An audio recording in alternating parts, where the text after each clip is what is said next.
Aktivis itu meminta Pak Menteri mundur.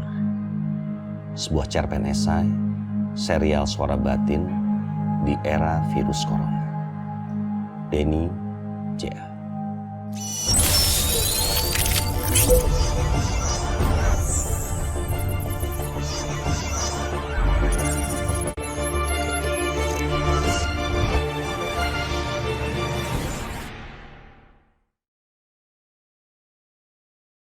Menjaga amanah sebagai seorang pejabat negara di bidang kesehatan memang tidaklah mudah, khususnya di tengah pandemi COVID-19 yang hampir melanda seluruh negara di dunia ini.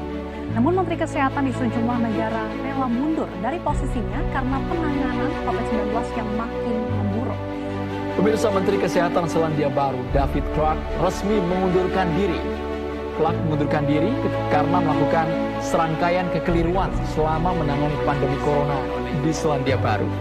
Dalam konferensi persnya, David Clark menyebut dirinya lalai karena melanggar kebijakan karantina wilayah saat pandemi COVID-19 masih terjadi di Selandia Baru.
Meja makan itu berubah menjadi meja kerja.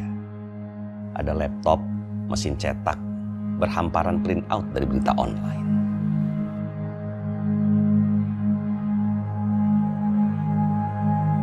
Kubaca judul yang mentereng. Koalisi Masyarakat Sipil meminta Menteri Kesehatan Terawan mundur karena tidak kompeten menghadapi wabah virus corona.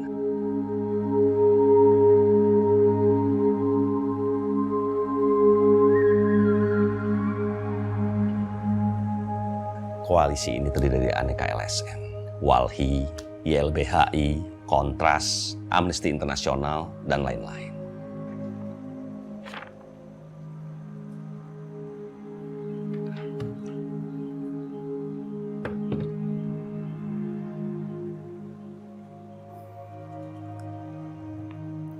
Tehnya, Gan?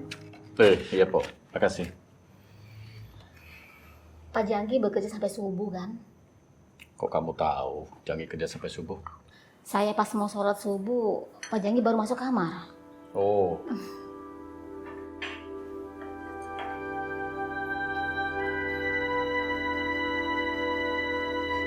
Ujar Pok Nina memecah konsentrasiku sambil menyajikan teh hangat. Entah mengapa ia lebih senang memanggilku Gan. Katanya singkatan juragan. Ia tidak pernah menyebut namaku Pak Fatah misalnya. Janggi adik kandungku. Kami hanya berdua saja, kakak adik, ibu dan ayah sudah lama bertemu. A'udzubillahi minasyaitonirrajim. Bismillahirrahmanirrahim. Yasin wal Qur'anil Hakim. Innaka laminal mursalin ala siratim mustaqim. Tanzil al-Azizir Rahim. Litujra qawman ma ujra abahum wa hum ghafilun. Semalam, hari ketiga tahlilan istrinya yang baru wafat. Istrinya, Dewi, terkena virus corona. Janggi yakin sekali Dewi korban dari rumah sakit rujukan yang salah urus. Janggi agaknya mempersiapkan gugatan kepada pemerintah. Kubaca lagi aneka print out yang ia beri catatan. Menteri Terawan menantang Harvard membuktikan Indonesia ada virus corona. Menteri Terawan marahi wartawan yang pakai masker. Indonesia gemar berdoa sehingga bebas corona. Kulihat juga stabilo yang Janggi tandai dalam pernyataan koalisi masyarakat sipil.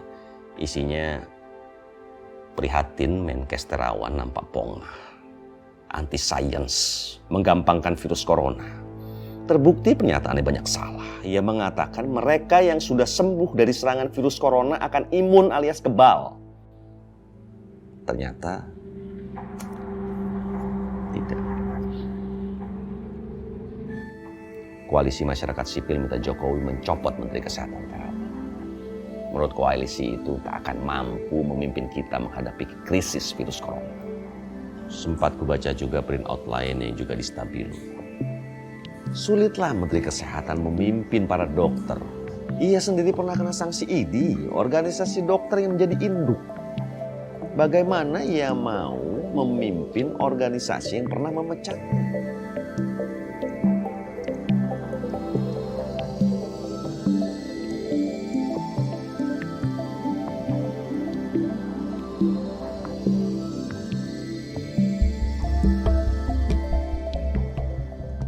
Gan, apa Janggi perlu saya bangunkan? Nggak usah. Kasihan dia lelah. Biar dia bangun sendiri. Ya udah kalau gitu, saya tinggal dulu ya Gan. Ya.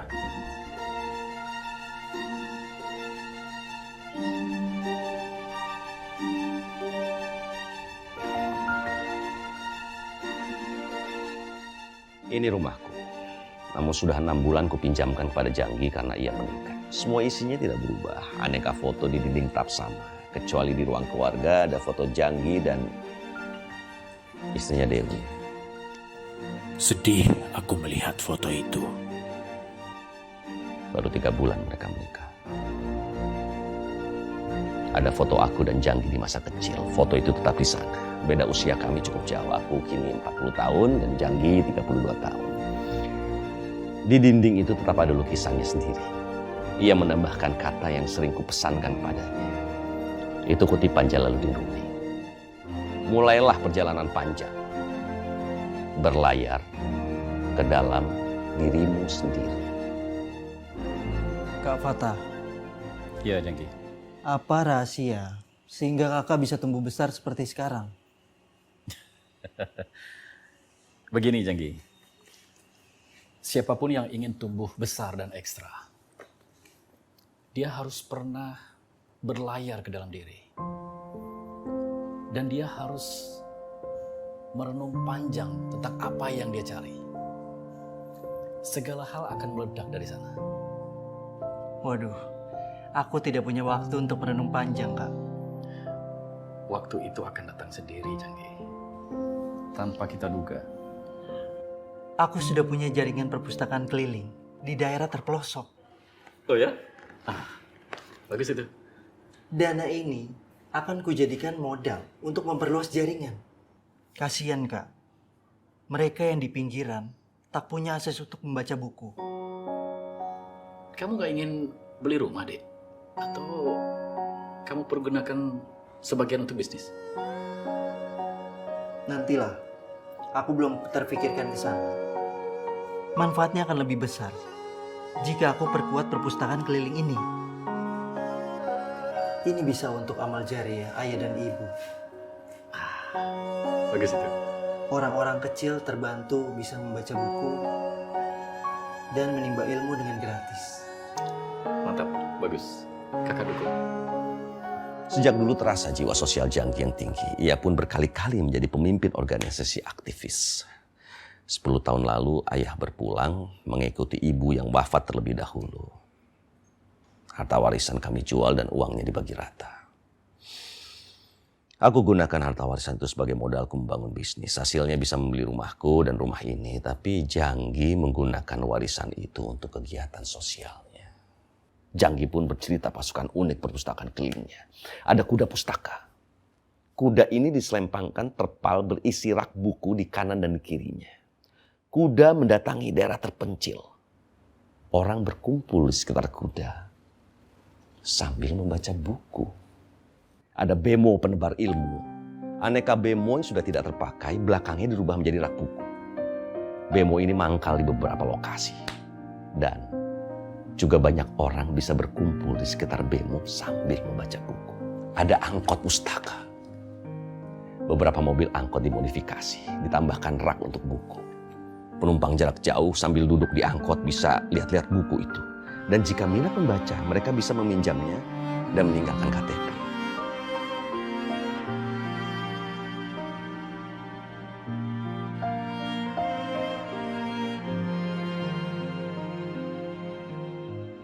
Ada juga motor pustaka. Motor itu membawa terpal, rak buku di sisi kanan dan kiri. Motor bisa berpindah-pindah ke pelosok desa, menghampiri siapapun yang ingin membaca buku gratis. Dalam kegiatan inilah Jangki berjumpa Dewi. Setahun lalu, dua-duanya punya jiwa sosial, aktivis, ingin membantu. Tapi mereka juga punya keberanian untuk protes atau melawan jika merasa ada ketidakadilan.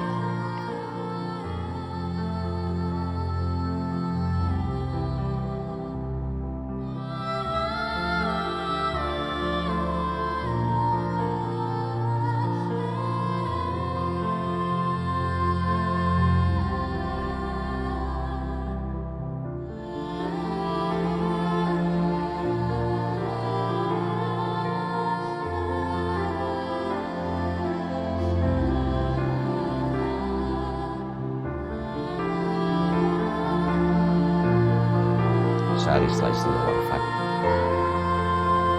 aku menemani Janggi ruang ini. Aku mendengar curhatnya hingga jam 2 pagi. Sebagian uang yang mereka terima dari hadiah perkawinan, mereka belikan banyak sembako. Berdua, mereka bagi-bagikan sembako pada rakyat kecil. Akibat virus corona, rakyat kecil menjadi segmen yang paling anjlok. Janggi dan Dewi dengan dana sendiri dan donatur giat membantu. Suatu hari, Janggi dan Dewi kehujanan deras sekali. Berdua basah kuyup. Dewi jatuh sakit, batuk, dan demam. Janggi yakin itu batuk biasa, namun karena ini era virus corona, ia pun pergi ke rumah sakit rujukan. Aku ikuti semua prosedurnya, Kak. Dewi diminta untuk masuk ke ruang isolasi. Ia sudah tidak boleh pulang. Tapi ruangan isolasi itu kecil sekali. Ukurannya hanya 3 kali 4 meter. Isinya ada 6 orang. Dewi sudah tes darah dan toraks. Hasilnya negatif. Tapi tetap dia tidak boleh pulang. Ia harus dites swab dulu. Hanya tes swab, kata suster di sana, yang bisa memastikan Dewi terpapar COVID-19 atau tidak. Tapi, ya ampun, swabnya baru saja tersedia 2 hari lagi. Kembali Dewi harus menginap di sana, bercampur dengan pasien lainnya. Ketika Dewi dites swab, hasilnya pun antri berhari-hari. Dewi itu mengidap diabetes, Kak. Riskan baginya jika terpapar virus corona. Batuk dan demam itu biasa dialami Dewi. Aku yakin Dewi justru terpapar di sana ketika berdesakan di ruang isolasi. Ini gara-gara Menteri Kesehatan kita, Kak. Terlalu menggampangkan. Akibatnya momen mempersiapkan fasilitas menghadapi virus jadi terlambat. Pasti banyak yang dirugikan seperti aku. Harus ada class action warga negara menggugat pemerintah ini. Agar tidak terulang lagi.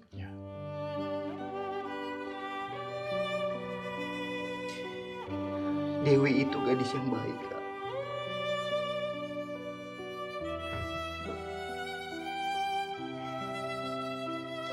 Tak seharusnya dia menjadi korban, Kak. Ia bagikan hartanya. Ia berikan hidupnya sejak dulu menolong orang lain.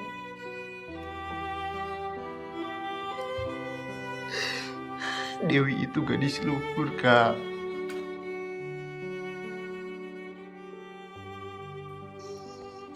Yang sabar ya, Dek. Yang sabar. 6 hari sudah aku intens sekali menemani adikku Janggi. 3 hari sebelum wafatnya Dewi dan 3 hari setelah wafat.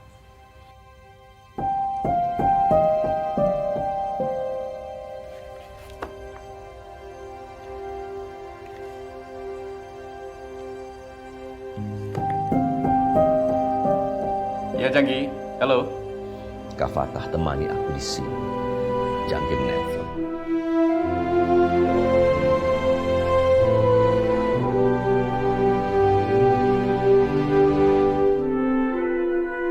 Dia sudah tidak bisa video call dengan Dewi lagi. Dewi mulai koma.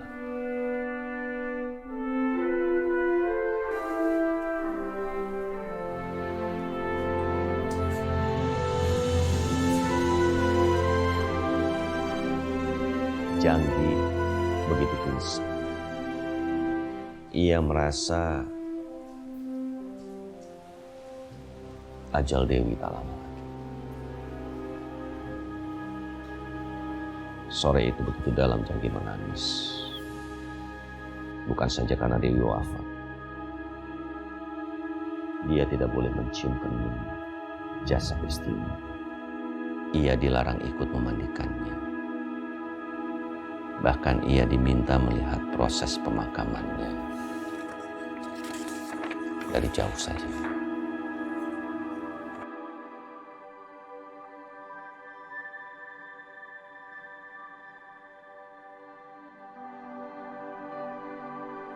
Ampun, Kak.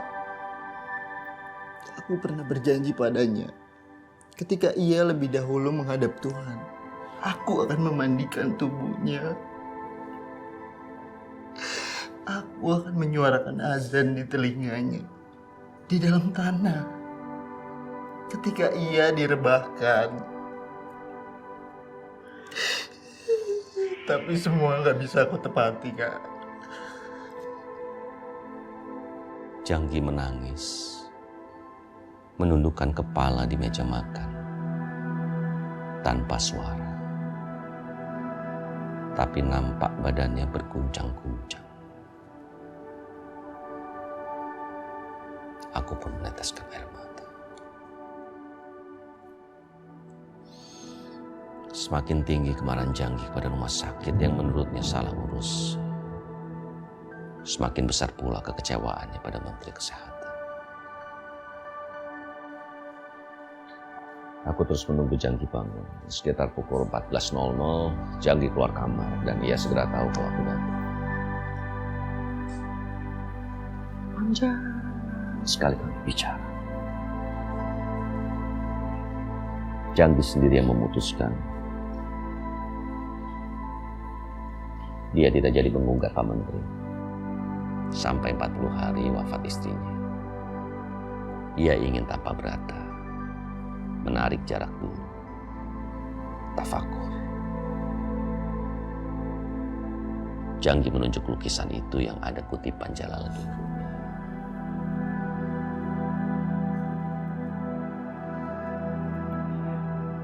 Mungkin sekarang ini ya, Kak. Waktunya aku untuk berlayar, masuk ke dalam diri. Aku diam saja. Janggi juga diam. Tapi jiwa kami berdua